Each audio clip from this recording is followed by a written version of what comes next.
Tu envisages de quitter ton conjoint ou ta conjointe, peut-être que tu es au bout du rouleau, peut-être que tu sens que c'est inévitable.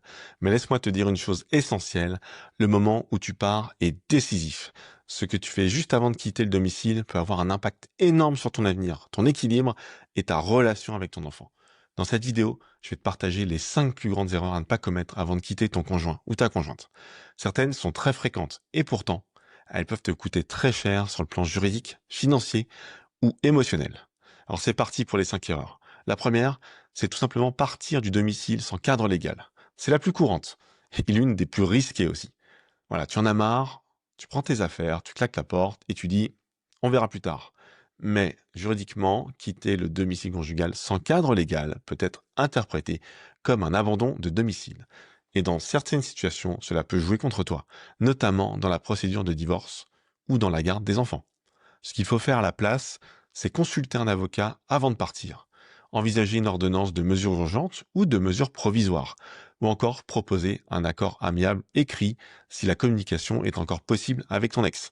Ne pars surtout pas dans la précipitation, prépare ta sortie. Voilà, passe aussi par le commissariat, dépose une main courante pour signaler que tu quittes le domicile conjugal. Ça permettra aussi au juge d'apprécier que tu n'es pas parti sur un coup de tête et que tu as posé vraiment les choses de manière carrée.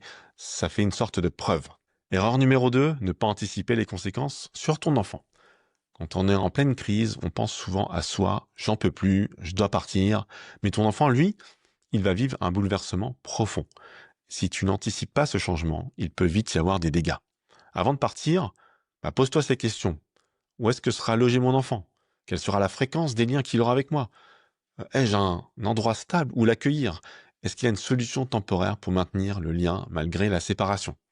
Un juge va regarder qui a été capable de penser à l'intérêt de l'enfant, même dans la rupture. Ta préparation montre ta maturité et ton implication. Alors ne lésine pas là-dessus, ne laisse pas ce sujet de la garde de côté pour plus tard. Établis un mode de fonctionnement qui va fonctionner avec ton ex pour montrer que tu anticipais les choses et que vous savez gérer les choses à deux malgré la rupture.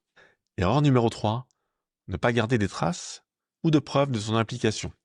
Si tu es dans une situation tendue, conflictuelle, ou si tu penses que ton ex pourrait te faire des reproches, tu dois absolument préserver les preuves de ton implication dans la vie familiale. Voilà, c'est un peu triste à dire, mais dans un divorce, ce que tu fais ne compte pas, si tu ne peux pas le prouver. Alors, avant de quitter le domicile, pense à sauvegarder des messages, des photos, je ne sais pas, des mails, des factures. Note dans un carnet des dates clés, des rendez-vous médicaux, des trajets, le temps passé avec ton enfant. Fais une copie des documents importants. Les livrets de famille, le carnet de santé, les papiers scolaires, etc.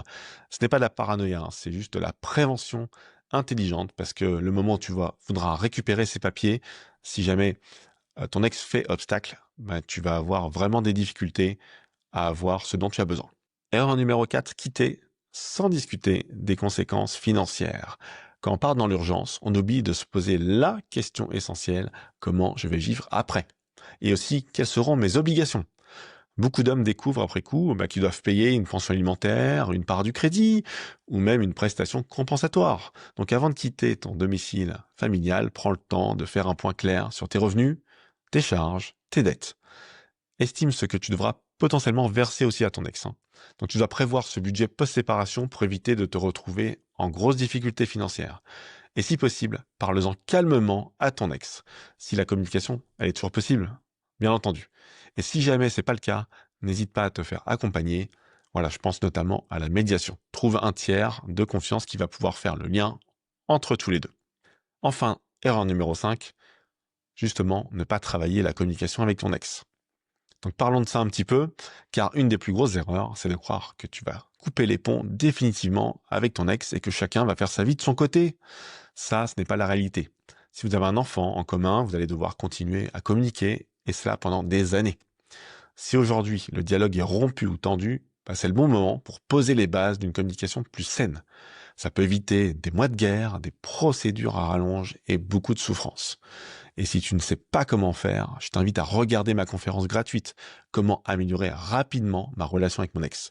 Tu vas y découvrir des stratégies concrètes pour désamorcer les tensions, recréer un lien de confiance et protéger ton enfant au milieu de tout ça. Le lien est dans la description. Donc partir d'une relation, d'un foyer, d'une histoire, voilà, c'est toujours douloureux. Mais le faire intelligemment, avec discernement, stratégie et calme, c'est possible. Alors retiens bien ces 5 erreurs. La première, ne pars pas sans cadre légal. La deuxième, pense à l'impact sur ton enfant. Et pense à la garde, les modalités que tu vas mettre en place avec ton ex. Troisièmement, garde des preuves de ton implication dans la vie familiale. C'est important de prouver ce que tu as fait et ce que tu continues à faire. Quatrièmement, prépare ton avenir financier. Ne remets pas à plus tard ces calculs qui vont te permettre de savoir ce que tu peux te permettre en termes de loyer, ce que tu vas continuer à payer ou pas. C'est très important. Et enfin, dernier élément, travaille ta communication avec ton ex. Voilà, si cette vidéo t'a été utile, je t'invite à la liker, à t'abonner aussi à la chaîne, à donner une note de 5 étoiles et enfin partage-la à un ami qui en a besoin. Et n'oublie surtout pas, ce que tu poses aujourd'hui comme base, c'est ce qui va te porter demain dans ta relation avec ton enfant, dans ta relation avec ton ex et avec toi-même. Fais-le pour ton avenir. Moi, je te dis à très bientôt pour une prochaine vidéo. Ciao.